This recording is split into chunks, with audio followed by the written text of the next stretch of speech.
Hello viewers, আসসালামু আলাইকুম। বরাবর মতো আজকে এক নতুন ভিডিও নিয়ে হাজির হয়েছে আপনাদের মাঝে। ভিডিও থাম্বনেল দেখে আপনারা বুঝতে পেরেছেন যে প্রাথমিকে আসছে কোটাবিহীন শিক্ষক নিয়োগ পদ্ধতি। তো কোটাবিহীন শিক্ষক নিয়োগের যে বড় বিজ্ঞপ্তিটি সেটি সম্পর্কে বিস্তারিত আলোচনা করব, তাই ভিডিওটি মনোযোগ সহকারে দেখবেন এবং যারা আমার চ্যানেলে নতুন তারা অবশ্যই আমার চ্যানেলটিকে সাবস্ক্রাইব করে পাশে থাকা বেল আইকনটি প্রেস করে দিবেন। চলুন শুরু করা যাক। তো আপনারা হয়তো এর একাধিকবার দেখেছেন, এর আগেও দেখেছেন যে প্রাথমিক শিক্ষক নিয়োগে যে বিভিন্ন ধরনের বৈষম্য শিকার হয়েছে, যেখানে পোষ্য কোঠা, নারী কোঠা, বিজ্ঞান কোঠা, অনেক ধরনের কোঠা থাকতো। সেই কোঠা ইতিমধ্যে সরকার সেই কোঠা উঠিয়ে নিয়েছে এবং সেই কোঠাবিহীন শিক্ষক নিয়োগের যে পদ্ধতি সেটি চালু করেছে। যদি এটা চূড়ান্ত হয় তাহলে আগামী 2 থেকে 3 মাসের মধ্যেই এই নতুন নিয়োগ বিজ্ঞপ্তি প্রকাশ করা হবে। এটা প্রাথমিক শিক্ষক নিয়োগ অধিদপ্তর সূত্রে জানা গেছে এবং 93% মেধার ভিত্তিতে নিয়োগ দেওয়া হবে, যার মধ্যে না পোষ্য নারী কোঠা থাকবে না।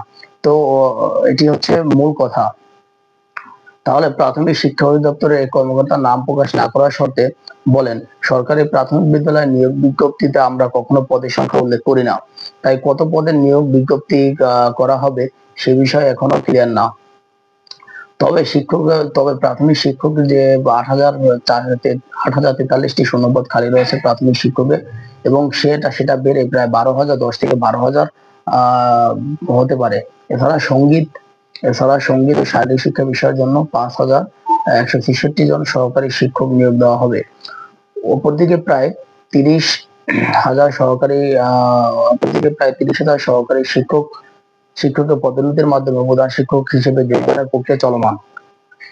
তারা পদোন্নতি পেলে এসব পদে নতুন করে সহকারী শিক্ষক নিয়োগ নেওয়া হবে।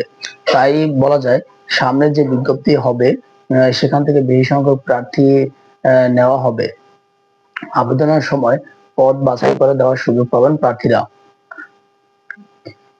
নতুন নিয়োগ বিধিমালার অগ্রগতি বিষয়ে জানতে চাইলে ওই কর্মকর্তা বলেন, সরকারি প্রাথমিক বিদ্যালয়ে শিক্ষক নিয়োগ বিধিমালা 2025 অনুমোদনের জন্য বর্তমান জনপ্রশাসন মন্ত্রণালয় রয়েছে।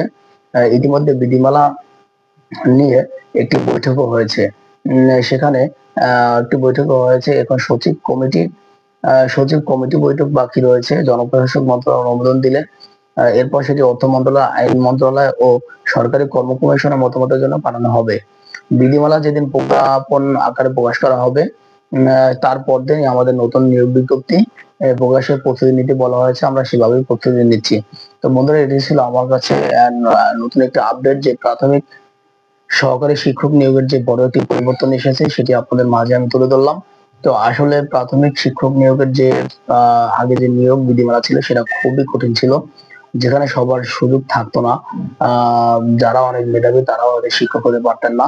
তো এখন যে বৈষম্য, সেই বৈষম্যটা আসলে সামনে আর থাকবে না। সেখানে নারী ও পোষ্য কোটা থাকবে না, সেখানে মেধার ভিত্তিতে নিয়োগ প্রদান করা হবে, যেটা সারা দেশের জাতি এটাই চেয়েছিল যে মেধার ভিত্তিতেই সেই নিয়োগ প্রক্রিয়াটা হোক। তো এটাই ছিল আমার কাছে সর্বশেষ আপডেট। যদি ভিডিওটি ভালো লেগে থাকে অবশ্যই আমার চ্যানেলটি সাবস্ক্রাইব করে আমার সাথেই থাকবেন। সবাই ভালো থাকবেন। আল্লাহ হাফেজ।